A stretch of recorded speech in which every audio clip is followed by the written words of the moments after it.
আচ্ছা আচ্ছা কি দিয়া খেলনাটা ইচ্ছা হলো করছে। ঘন্টা বহুত আছে। এটা লাগাও না, তোমার কি বুঝতেছেন? চার্জারটা লাগাও। লাগাইছে দেখো আমরা নিট রেভিনিউ এর 7 নাম্বার আইটেম পর্যন্ত লিখছিলাম বোধহয়, তাই না? না নো হলো। নিট নিট রেভিনিউ এর 7 নাম্বার পর্যন্ত লিখছিলাম না? দেখো তো, এবার তারপরে যাব।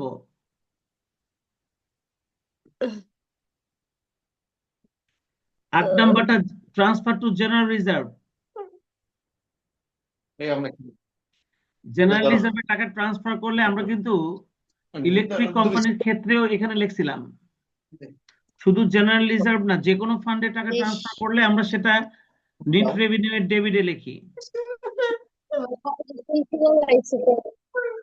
Interest on calls in advance. আর আপনি কাজে লাগলোই চলে। আমি তার কিছু করতাম না, আপনারা দিব ব্লাইয়া ব্লা আপনারা দিব না। মিউট করে দাও তো তাই লোক তানজিনা। করেন কেন আপনি? তানজিনা মিউট করে দাও। আই আই আই টিয়া টিয়া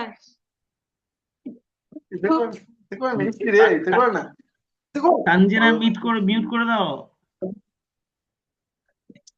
ঠিক আছে। Interest on calls in advance, সকল প্রকার ইন্টারেস্ট এক্সপেন্স আমরা এখানেই লিখে দেই। Rent charge and chief rent paid, এটা একমাত্র এই রেলওয়ে কোম্পানিতেই থাকে।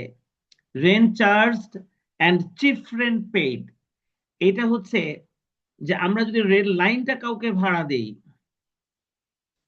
সেখান থেকে যদি আমরা কোনো ভাড়া পাই, সেটা কিন্তু আমরা নিট রেভিনিউ অ্যাকাউন্টে লিখব। এই আইটেমটা প্রায় অঙ্কের মধ্যে থাকে মাঝে মধ্যে, কিন্তু এটা তোমরা মনে রেখো, rent charge and chief rent paid, এটা কিন্তু আমাদের উপরের অ্যাডমিনিস্ট্রেটিভ এক্সপেন্সে যায় না, এটা নিট রেভিনিউ অ্যাকাউন্টে আসে। এখানে শুধুমাত্র রেটস আছে, ট্যাক্স আছে, কিন্তু এখানে যে আইটেমটা আমরা লিখলাম rent charge and chief rent paid, এটা নিট রেভিনিউ অ্যাকাউন্টে লিখতে হয় রেলওয়ে কোম্পানির। এরপরে দেখো rent paid on leased line, আর আমরা যদি কারো লাইন লিজ নেই, যেমন আমরা বেনাপোলের ওই এলাকায় ইন্ডিয়ান কিছু লাইন আমাদের লিজ নেওয়া আছে, সেই লিজের ভাড়া প্রতি বছর বছর আমাদেরকে দিতে হয়, তাহলে এটা আমাদের জন্য একটা খরচ, তবে সেই খরচটা ওখানে বুঝবে না। এই ফোনটা একটু ধরো।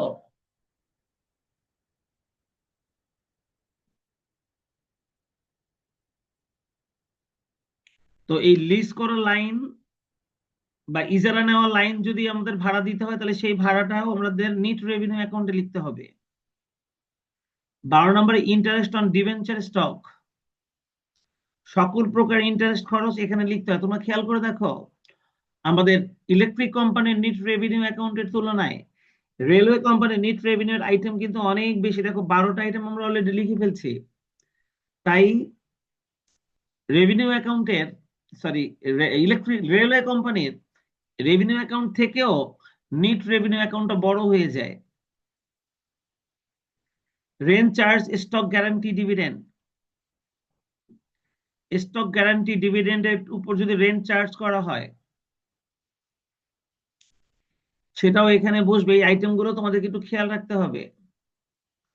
আর আর কোনো আইটেম নাই।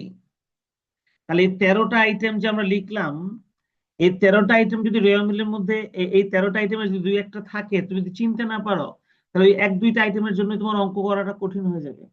তো সেই জন্য আমি যেটা বলি সেটা হলো, যে বিবরণটা আমি লিখে দিচ্ছি, বাসা বসে একবার পড়ে তোমরা একবার লিখবে। কারণ এই চ্যাপ্টার অঙ্কের মূল কাজই হচ্ছে এই আইটেমগুলো, এদের সঙ্গে পরিচিত হতে পারলেই তোমার কাছে অঙ্কটা ইজি। চলো এবার আমরা ক্রেডিট সাইডে কোন কোন আইটেম বসবে সেটা বসাই। প্রথমে ওপেনিং ব্যালেন্সটা আমরা লিখবো, যেটা রেওয়া মিলে দেওয়া থাকবে। আমরা ওপেনিং ব্যালেন্সটা ব্যালেন্স বিডি নামে প্রথমে লিখে দিব।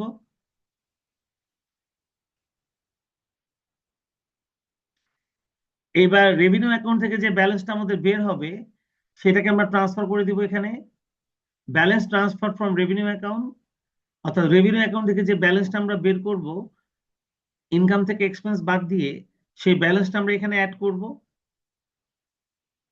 নিট রেভিনিউ অ্যাকাউন্টে ক্রেডিটে রেলওয়ে কোম্পানির আর কি কি আইটেম বসে চলো দেখি। 3 নম্বরে ব্যাংক ইন্টারেস্ট। ব্যাংক থেকে যদি আমরা কোনো ইন্টারেস্ট পাই, অবশ্যই এই ব্যাপারটা ইলেকট্রিক কোম্পানির ক্ষেত্রেও ছিল, সকল প্রকার ইন্টারেস্ট ইনকাম এবং এক্সপেন্স দুইটাই নিট রেভিনিউ অ্যাকাউন্টে বসে। তাহলে সেটাও আমরা এখানে লিখে দিব। কোন কোন আইটেম আমরা লিখতেছি একটু খেয়াল করো।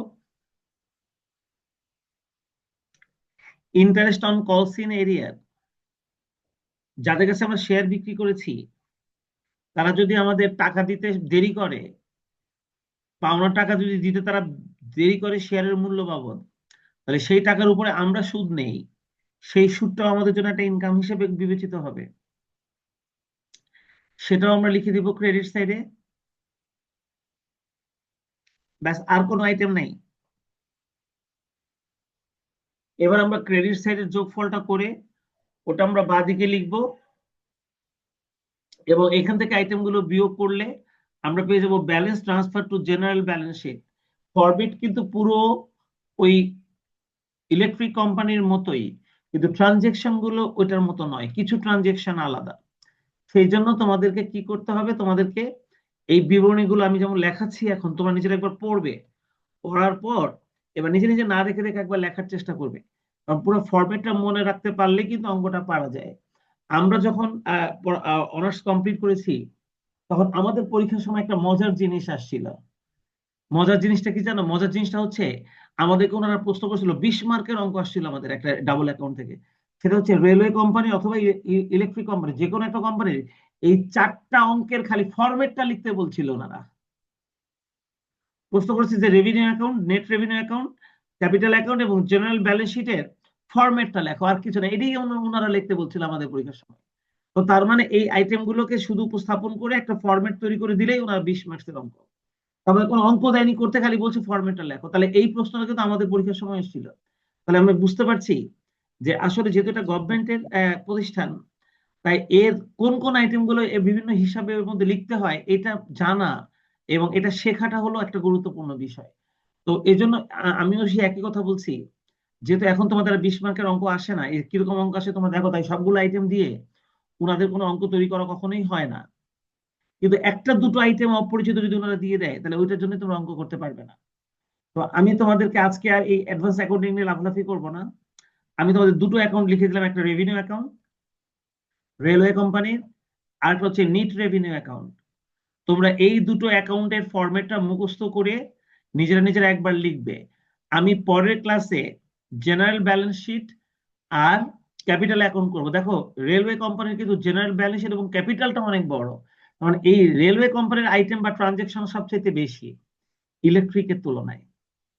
তো এই কারণে এটা আমি পরের ক্লাসে আলোচনা করব। তোমরা আজকে রেভিনিউ অ্যাকাউন্ট এবং নিট রেভিনিউ অ্যাকাউন্টটা বাসায় ভালো মতন প্র্যাকটিস করবা, প্র্যাকটিস করে না দেখে লিখবা, যাতে আমি যখন অঙ্ক স্টার্ট করবো করতে যেন কোনো সমস্যা না হয়। আর আমি কিছুক্ষণ পর আমি তোমাদেরকে পরবর্তী সাবজেক্টের জন্য লিঙ্ক দিব।